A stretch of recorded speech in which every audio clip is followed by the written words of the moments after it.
Hey, how you doing everybody? Welcome back to Big Frog's 4x4.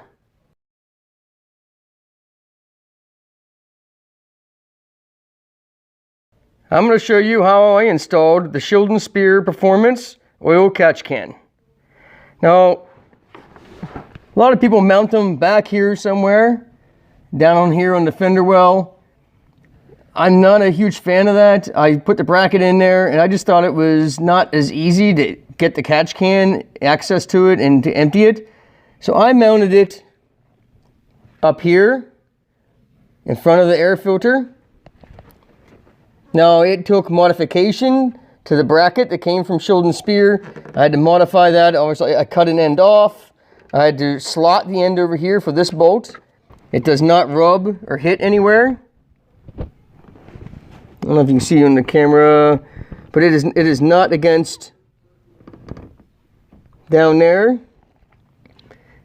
The hoses do not touch. Reroute it all the way up.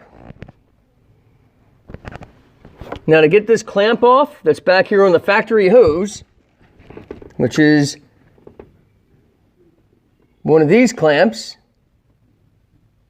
that are pinched together, they make a tool like this that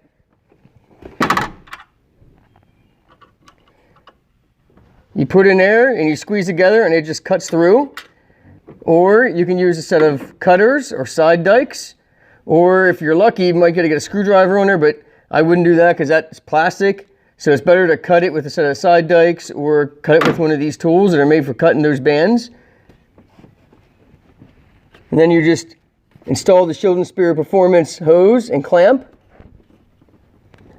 The clamp comes on the original hose. It's too small. So I took a pair of pliers and I bent this all out straight and made it bigger. So it comes all around and then just rebolted it back into place. So this is all opened up to hold that in place. I ran the hose up along, zip tied these obviously together and clamped it here.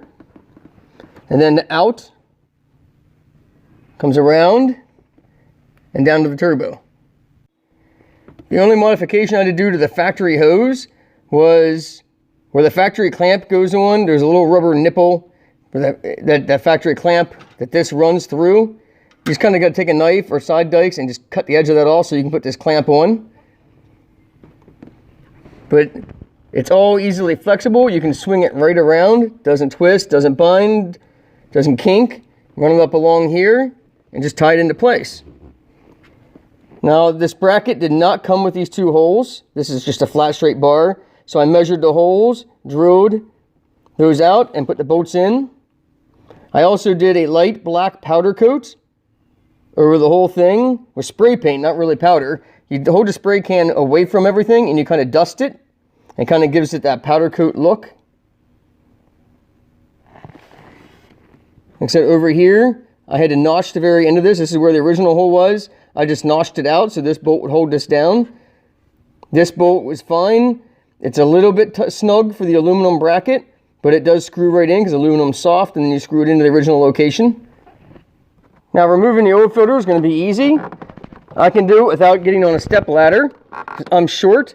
That's another disadvantage of having it all the way up there in the back by the coolant bottle.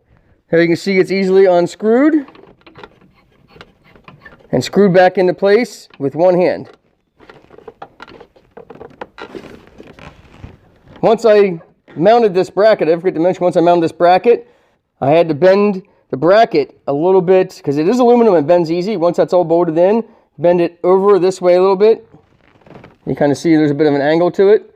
And that way, I wish I could show you that that's not touching the boot down there. If I can show you. There. It is not touching the boot in any way.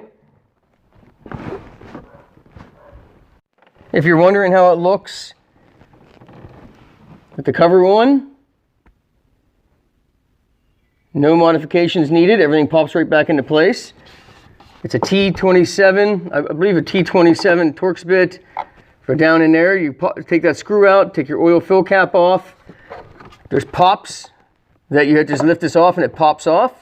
And that's all it is. And then there's a piece of foam underneath. You just kind of work that foam carefully out of its place. On the back of this cover, there is that line that goes into that clip, so make sure you get that back into place. And be careful when you pull the plastic cover off that you don't break that clip off, or make sure that hose comes unclipped. Downfall is, now the hoses are on top of your oil filter, but there's plenty of slack in those lines. Basically just move them out of the way, you can get your oil filter out. Don't forget to put grease on this O-ring and on these threads. It'll just make it easier to get this on and off every time you put it on and off. Don't forget to check out SNS Performance. Purchase your oil catch can. Great customer service. If you have any questions, don't be afraid to get a hold of them.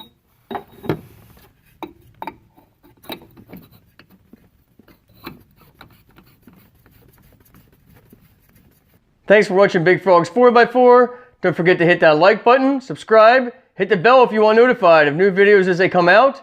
And as always, God bless.